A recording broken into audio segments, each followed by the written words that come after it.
Hi friends, હું છું ભૂપેન્દ્ર ગોસ્વામી. આવી ગયો છું તમારી સમક્ષ એક નવો વિડીયો લઈને. આજના વિડીયોમાં આપણે બધી કમેન્ટ્સની રિપ્લાય કરવાના છે અને જે પણ પ્રશ્ન કમેન્ટ સેક્શનમાં પૂછવામાં આવ્યા છે એને આપણે જવાબ આપવાની કોશિશ કરીશું. પહેલો પ્રશ્ન છે, સર એસટી ફિમેલ 98.50 માર્ક્સ થાય છે, કેટલો ચાન્સ છે? તો બેન, 98.50 માર્ક્સ થાય છે એટલે એસટી ફિમેલમાં તમારા ઘણા સારા ચાન્સ છે અને તમે 100% નોકરીએ લાગી જશો. અને ફિમેલ કેટેગરીમાં જેના પણ માર્ક્સ 100 ની આસપાસ થતા હોય એ લોકોએ બિલકુલ ગભરાવાની જરૂર નથી, તમારો ચાન્સ જરૂરથી આવી જશે. 118.50 ઓબીસી મેલ બિન હથિયારી મળી જશે.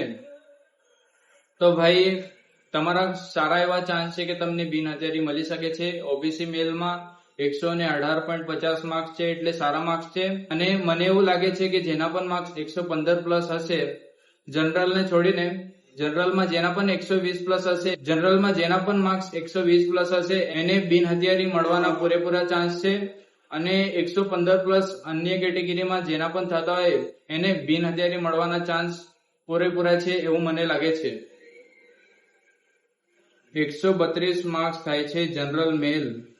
જનરલ છે એટલે બીક લાગે છે બિન હથિયારી મળશે કે નહીં. તો તમે ભાઈ બિલકુલ ચિંતા નહીં કરશો, તમારા 130 પ્લસ માર્ક્સ છે એટલે તમે જરૂરથી બિન હથિયારી મળી જશે.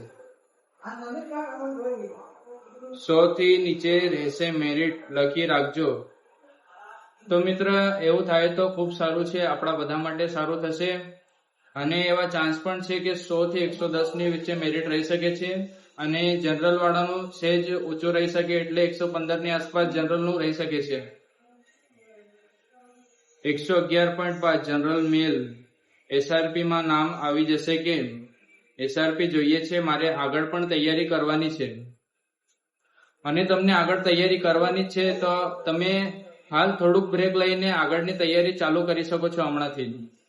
એક કમેન્ટ આવી છે, જે લોકો 110 ઉપર કહે છે બધા ગપ્પા મારે છે કેમ કે 3 કલાકમાં પેપર પૂરું કરવું હતું અને બંને પાર્ટમાં 40% થવા જરૂરી છે એટલે મેરિટ નીચું જ રહેશે. તો હા મિત્ર, એવું થઈ શકે છે. અને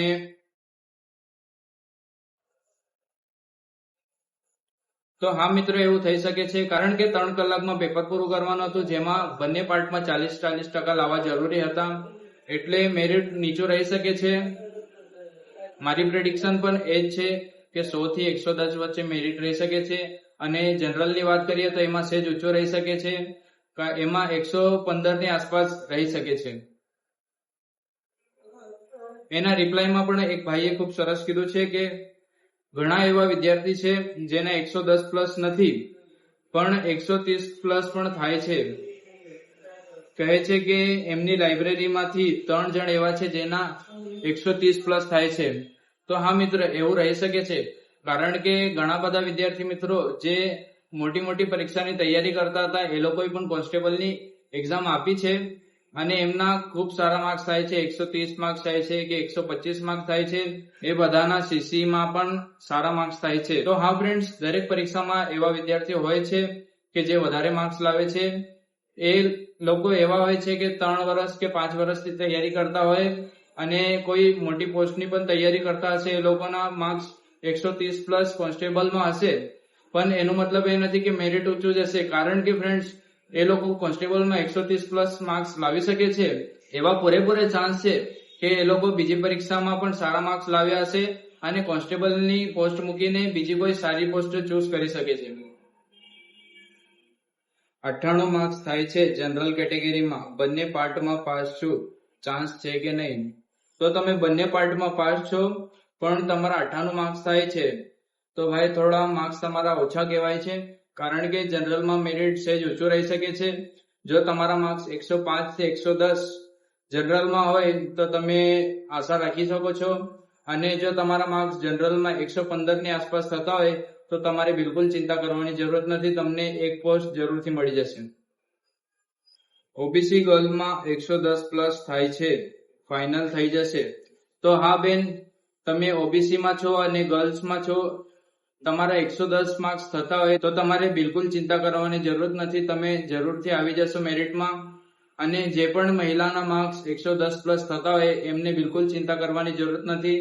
તમને ચોક્કસથી એક પોસ્ટ તો જરૂરથી મળી જશે, 100% મળી જશે. ઓબીસી મેલ 115 પ્લસ બિન હથિયારી મળે ખરા? તો હા ભાઈ, જે પણ વિદ્યાર્થીઓના માર્ક્સ 115 પ્લસ છે, જનરલ કેટેગરીને છોડીને જે પણ વિદ્યાર્થીનો માર્ક્સ 115 પ્લસ થાય છે તો એમને પૂરેપૂરા ચાન્સ છે કે તમને બિન હથિયારી મળી શકે છે. વાંકા ઢીંચણ હોય તો ચાલે, મેડિકલમાં તે ચેક કરે? તો હા ભાઈ, મેડિકલમાં વાંકા ઢીંચણ ચેક કરે છે, પણ તમારા નોર્મલ એવા વાંકા હોય તો ચાલી જશે, કારણ કે તમે રનિંગ પાસ કર્યું છે, તમે 5 કિલોમીટર રનિંગ પૂરું કર્યું છે, એટલે તમે ફિઝિકલ ટેસ્ટમાં પાસ છો અને તમને એટલો કઈ વાંધો આવશે નહીં. ઓબીસી નંબર ફોર્મમાં બીજું નખાઈ ગયું છે. ઓબીસી નંબર ફોર્મમાં બીજું નખાઈ ગયું છે તો એમાં એટલો કઈ વાંધો તો આવશે નહીં. તમે તમારું ઓરિજિનલ ફોર્મ છે એ તમે ત્યાં લઈ જશો, જેથી કરીને તમારું ડોક્યુમેન્ટ વેરિફિકેશન થઈ જશે. એમાં એટલો કઈ વાંધો આવશે નહીં. તમે તમારો ઓરિજિનલ જે છે એ તમે ત્યાં લઈ જશો અને ત્યાં રિક્વેસ્ટ કરશો એટલે બધું થઈ જશે. જનરલનું મેરિટ કેટલું જશે? તો ભાઈ, જનરલમાં એવું છે કે ઓછામાં ઓછું મેરિટ 105 થી 110 સુધી જઈ શકે છે, અને વધુમાં વધુ તમારા માર્ક્સ 115 ની આસપાસ થતા હોય તો જનરલમાં તમારે વધારે ચિંતા કરવાની જરૂરત નથી. અને બિન હથિયારીની વાત કરીએ જનરલમાં, તો તમારે 125 કે 130 માર્ક્સ કાં તો 120 પ્લસ બી થતા હોય તો તમારે બિન હથિયારીમાં જનરલમાં પૂરેપૂરા ચાન્સ લાગે છે. એક ભાઈના 156 માર્ક્સ થાય છે. ડીવીમાં સરનેમ આગળ પાછળ હોય તો ચાલે? તો હા, ચાલશે, એમાં કઈ વાંધો આવશે નહીં. સરનેમ આગળ પાછળ થવાથી કઈ વાંધો આવતો નથી. ભરતી બોર્ડ પણ હેરાન કરે છે, આવતી ભરતીમાં નહીં ચાલવાનું? તો હા ભાઈ, ભરતી બોર્ડ હેરાન તો કરે છે થોડું ઘણું, પણ આપણે ટ્રાય કરીશું કે નેક્સ્ટ ભરતીમાં આવું કઈ નહીં થાય. એટલા માટે આપણે ભરતી બોર્ડને આગ્રહ કરીશું કે નેક્સ્ટ ભરતીમાં આવું કઈ નહીં થાય.